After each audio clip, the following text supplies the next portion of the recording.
Perkenalkan, nama saya Titan. Saya Jocelyn. Saya Siana. Saya Sherry.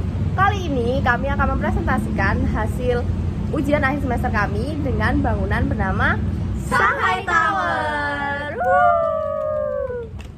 Shanghai Tower adalah gedung pencakar langit super tinggi yang berlokasi di Lujiazui, Pudong, Shanghai, Tiongkok. Dengan ketinggian mencapai 632 meter, terdiri dari 128 lantai di atas tanah dan 5 lantai di bawah tanah, dengan total luas mencapai 380.000 meter persegi. Tim proyeknya terdiri dari Genzer sebagai arsitek utama, Junxia sebagai desainer, dengan Shanghai Tower Construction dan Development sebagai pengembang. Dikontraktori oleh Shanghai Construction Group, insinyur strukturnya bernama Tonton Tomasetti dan insinyur mekanikalnya bernama Cosentini Associates. Jadwal proyeknya dimulai dari November 2008 dengan fondasi dituang tahun 2010, dilanjut membangun struktur pada 2011 sampai 2012, lalu instalasi lapisan luar di tahun 2013 dan selesai konstruksi pada tahun 2014 dengan diakhiri dengan pembukaan resmi pada tahun 2015. Shanghai Tower memiliki 4 musim, musim semi, musim panas, musim dingin, dan juga musim gugur.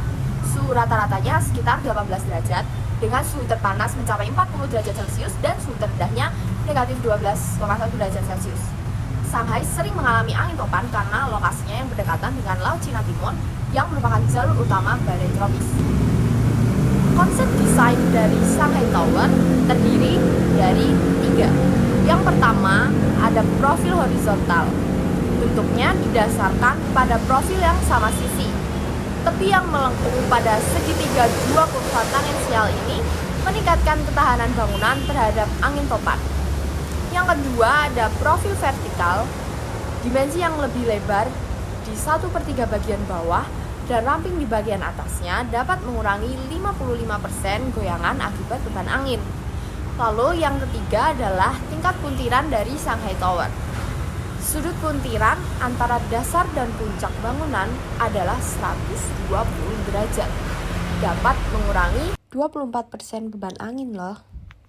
Kemudian untuk luas lantai, ini adalah ukuran luas lantai dari gedung Shanghai Tower. Dari luas lantai ini kita dapat melihat bahwa terdapat beberapa luas lantai yang memiliki perbedaan yang berbeda, seperti lantai 8, 37, 52, 84, 101, dan 119.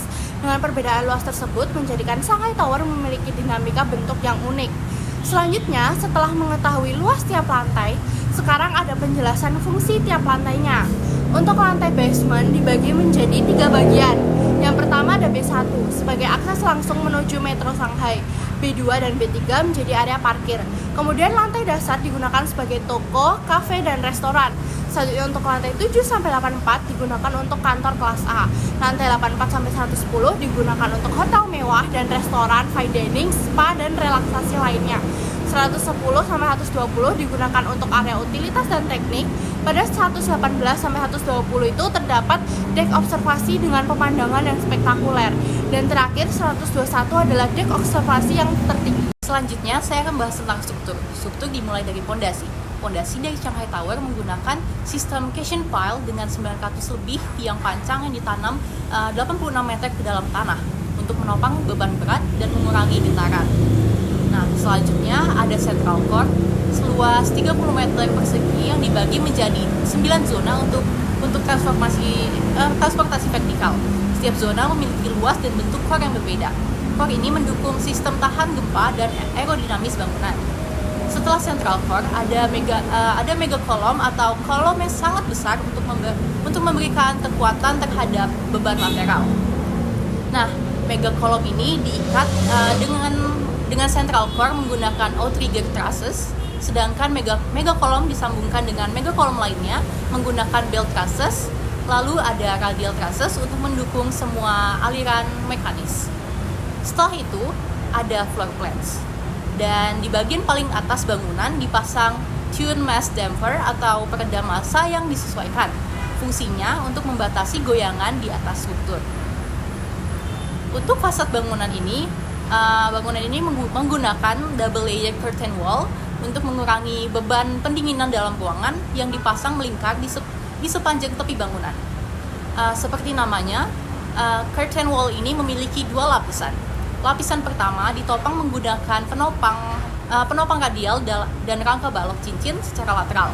Beban gravitasi ditopang menggunakan batang gantungan baja. Lalu, layer paling luar, kaca disusun dengan bentuk meruncing. Panel kaca yang digunakan ada berbagai macam ukuran dan bentuk. Dan berikutnya adalah analisis penyebaran beban.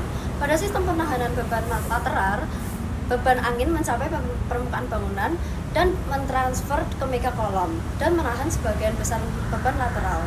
Dan bagian pulang, beban angin akan ditransfer secara horizontal melalui outrigger ke core sentral lalu ke pondasi secara vertikal. Dan dapat dilihat dari data pada megaframe beban, gravitasi mencapai 50%, tarikan mencapai 47%, dan momen mencapai 76%.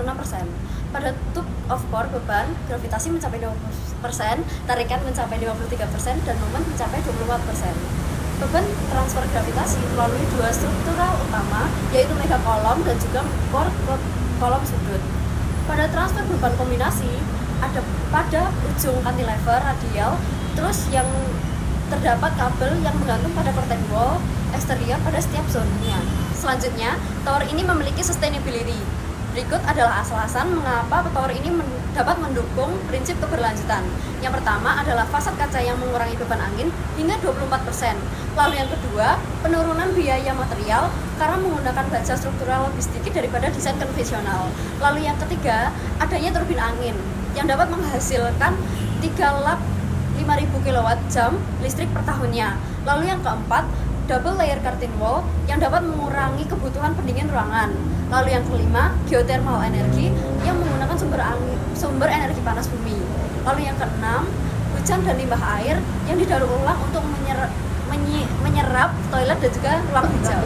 Sekian dari kami, terima kasih.